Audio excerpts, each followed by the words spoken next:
It is just before dawn, somewhere on the open grassland, tens of thousands of years ago. A child has just been born, healthy, crying, alive, and the mother is gone. Childbirth, the most dangerous thing a human body could do, has taken her. And so in the space of a single night, the group is left holding a crisis almost impossible to imagine, a newborn that needs milk every couple of hours to survive, and no mother to give it.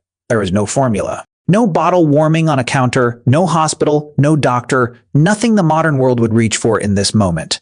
There is only a grieving group, a hungry baby, the gray light coming up over the grass, and a question that carries the very highest stakes there are. What now? That is what this video is about. What did ancient humans actually do when a mother died bringing a child into the world, leaving behind a life too new to feed itself, warm itself, or protect itself in any way? It is a hard question, and I'm going to treat it with the care it deserves. But the answer, it turns out, is one of the most quietly heroic things our species has ever done, and it reveals exactly why humans, against some staggering odds, survived at all. So stick with me to understand the crisis. You first have to understand a brutal contradiction sitting at the very center of being human. And once you see it, you'll never quite look at our species the same way again. Here it is. On one hand, human babies are the most helpless newborns of any animal on Earth. We've talked about this before. Born unfinished, unable to cling or crawl or hold up their own heads, utterly dependent on others, and above all dependent on milk for years. A human infant without a source of milk in the ancient world was a life measured in days. And on the other hand, and this is the cruel part, human mothers faced one of the most dangerous childbirths of any animal alive. Most mammals give birth relatively easily. For humans, it was perilous, and the reason is built into our bodies. Our babies have enormous heads to house our enormous brains, and those heads have to pass through a pelvis that was reshaped and narrowed when our ancestors stood up and started walking on two legs. A big head forcing its way through a narrow opening made human birth uniquely difficult, uniquely long, and uniquely dangerous. In a way it simply isn't for almost any other creature. There is even a telling clue in how humans give birth compared to other primates. A mother chimpanzee typically gives birth alone and can reach down and guide her own baby out because of the way it emerges. Human babies, because of that tight squeeze through the twisted birth canal, usually emerge facing away from the mother, which makes it far harder and riskier for her to deliver the baby herself without help. This is why humans almost uniquely evolved to give birth with assistance. Other women attended births, helped, supported, intervened. Birth itself became a cooperative act, one of the very first emergencies our species learned to face together rather than alone. And yet, even with helpers, even with all that accumulated care and skill, it remained terribly dangerous. A difficult birth could take a mother in a matter of minutes with nothing anyone could do. So this was not a rare tragedy at the edges of ancient life. It was a recurring shadow over the most ordinary and most necessary act there is, the bringing of a new person into the world. Every birth carried the possibility of this exact crisis, which means our ancestors didn't face the problem of the motherless newborn once in a great while. They faced it often enough that they had to be ready for it. And they were. Now put those two facts side by side, and you see the terrifying contradiction our species was born into. The most dependent, most milk-reliant baby in the animal kingdom was being born to the mother, most likely to die in the act of producing it. The creature that could least afford to lose its mother was bound to the mother most at risk of being lost. By all cold logic, that combination should have been a catastrophe. It should have broken us, fragile newborns, losing the one person they could not live without, over and over, generation after generation. And yet, here we are.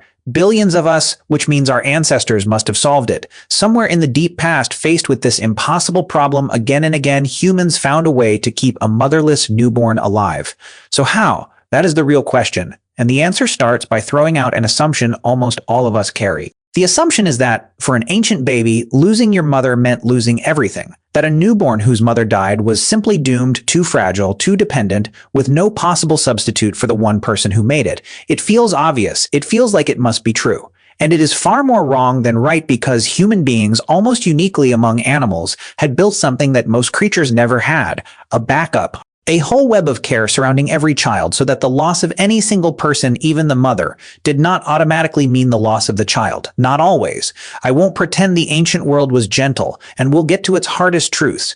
But far, far more often than that grim assumption allows, a motherless newborn in a strong group had a real chance, and the way they made that chance is genuinely moving. Let's start with the most urgent problem of all: milk. A newborn needs to feed within hours, and then every couple of hours after that around the clock, in a world without any substitute for human milk. This was the immediate life or death emergency. And here is where the structure of ancient human life revealed its hidden genius. Because our ancestors did not live as isolated couples, each mother alone with her own baby. They lived in close-knit bands where, at any given time, there was very often more than one nursing mother. And a nursing mother can feed more than one child. This is the front line of the answer, and it has a name we still use: wet nursing. When a mother died, another nursing woman in the group could take her baby to the breast and keep it alive. Sometimes one woman, sometimes the load shared among several. The milk that the lost mother could no longer give, the other mothers of the group could provide, and the human body is surprisingly generous here. Milk supply responds to demand. The more a baby nurses, the more a woman's body produces. So a nursing mother who took on a second orphan child would often find her body rising to meet the need, increasing its supply to feed too. In a pinch, even a woman who had nursed in the past could sometimes bring her milk back through the stimulation of a hungry baby at the breast, a remarkable life-saving flexibility built right into our biology. The system had real resilience in it. It was as if the human body itself was prepared for the possibility that a mother might be lost, and another might have to step in. Across human cultures all over the world, the sharing of nursing between women is ancient and widespread. Sisters, cousins, friends, feeding each other's children, stepping in when a mother was sick or absent or gone. In many traditional societies, a baby was nursed by several women as a matter of course, not just in emergencies, which meant that when a mother died, the baby was often already feeding from other women anyway. There was no abrupt, total severing of its only food source. The web of milk was already there, already shared.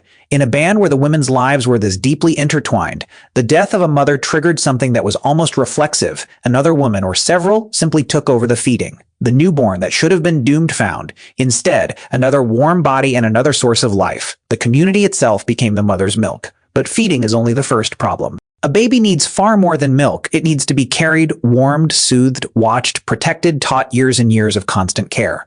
So who did all of that when the mother was gone? The answer is the people who, very often, were already doing much of it. Because here is the thing that makes humans so unusual, and that we keep coming back to on this channel. We are cooperative breeders. A human child was never meant to be raised by one person alone. Raising a human child took a whole web of hands, and that web was already in place, already wrapped around every baby long before any tragedy struck. This is worth pausing on because it is the deep secret of the whole story. Compare us to our closest relatives again. A mother chimpanzee carries and nurses her infant almost entirely by herself, and lets virtually no one else touch it for years. If a chimpanzee mother dies, her infant is very often doomed. There is no system of backup, no other female prepared to take it on, because chimp mothering was never shared in the first place, but human mothering was shared from the very beginning. Or babies are passed from arms to arms within days of birth. They are fed, held, and minded by many people as a matter of routine. And that ordinary, everyday sharing turns out to be a hidden insurance policy of staggering power.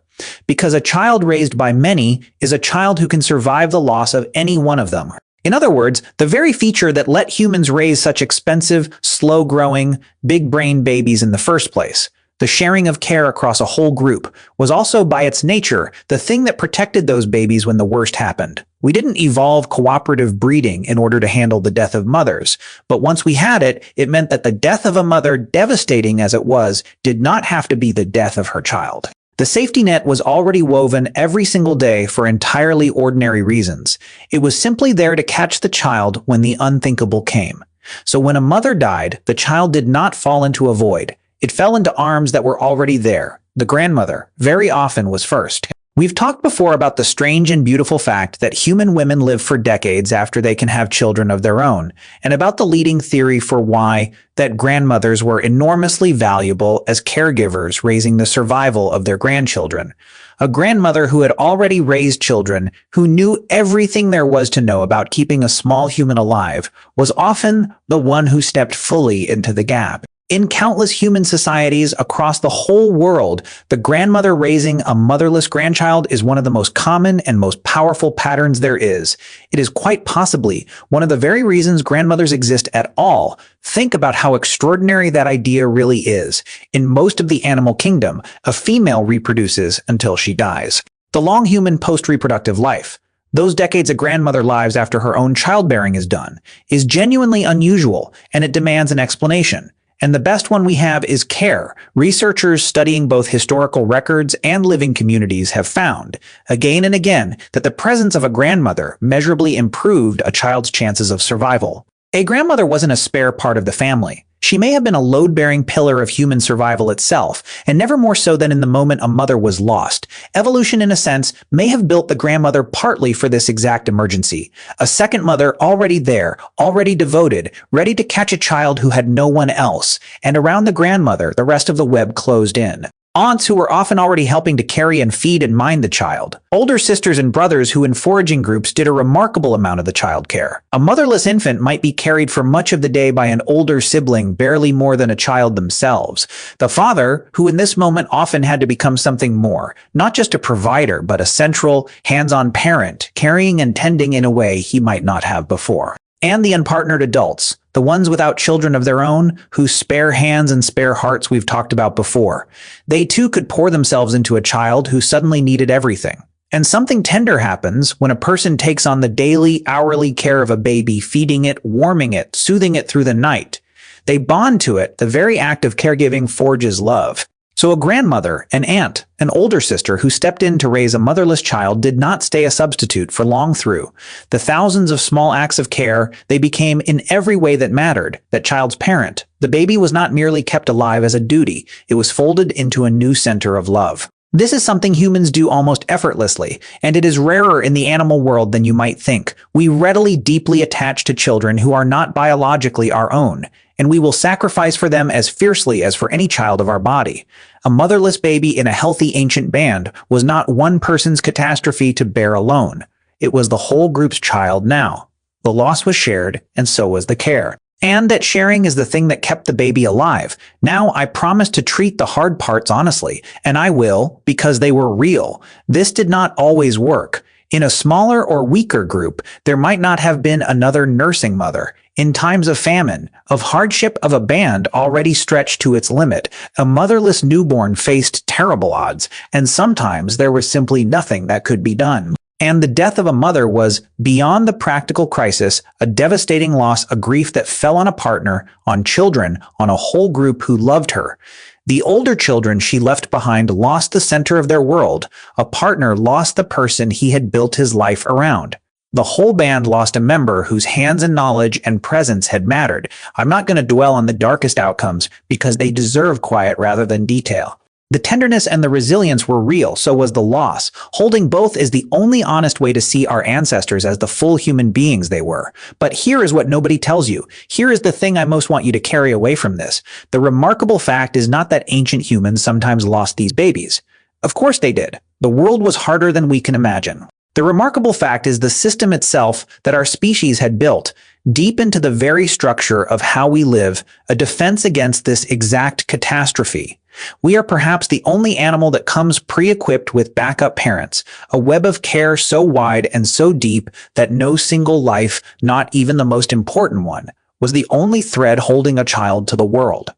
It means our ancestors looked at the most terrifying contradiction in human existence, the most helpless baby, the most dangerous birth, and they didn't just endure it, they built around it. They constructed, over countless generations, a way of living together so cooperative, so interwoven, that they could absorb the worst loss imaginable and still carry the child forward. The very thing that should have broken our species became, instead, one of the deepest reasons we are so good at surviving. We made ourselves unabandonable. That same system is still here. It is all around you. So ordinary, you've probably never noticed it for the miracle. It is every grandmother who raised a grandchild when a parent couldn't, every aunt or uncle who stepped in, every father who became a whole world to a child on his own. Every older sibling who half-raised the younger ones, every family of every shape that closed around a child who had lost someone and refused to let that child fall. When you see that, and you have seen it somewhere in your own life, you are watching the oldest survival system our species ever built, still running, still saving us tens of thousands of years on. So let's go back one last time to that gray dawn on the grassland, the crying newborn, the mother gone, the group standing in the cold light, holding a life that needed everything and had just lost the one who was supposed to give it. What did they do? They did the thing that humans, almost alone among all the animals, are built to do. They gathered around. Another mother offered her breast. A grandmother opened her arms. A father, a sister, an aunt, the whole grieving band took up the 1,000 small acts of keeping a tiny life alive, and they carried that child together into the morning and the years beyond it. Not because cold survival demanded it, because that is simply what we are. Creatures who do not let each other fall, and sometimes often enough that we are all here. It worked. The motherless child lived. Raised by many hands, loved by a whole group, that baby grew up to one day stand in the circle themselves and reach out and catch the next child who needed catching. That is the chain you come from, not the lucky few who never lost anyone, but the vast unbroken line of people who, when the worst happened, refused to let a child face the world alone. So here is my question for you, and I really do want to know, who stepped in your life or in your family's story, who became the arms that caught someone when a parent was lost or absent, the grandmother, the aunt, the father who did it all, the one who simply showed up? Tell me about them in the comments. I read them. And these stories, the ones about the people who caught us, are always the most human part of all. Until then, take care of yourselves and of each other.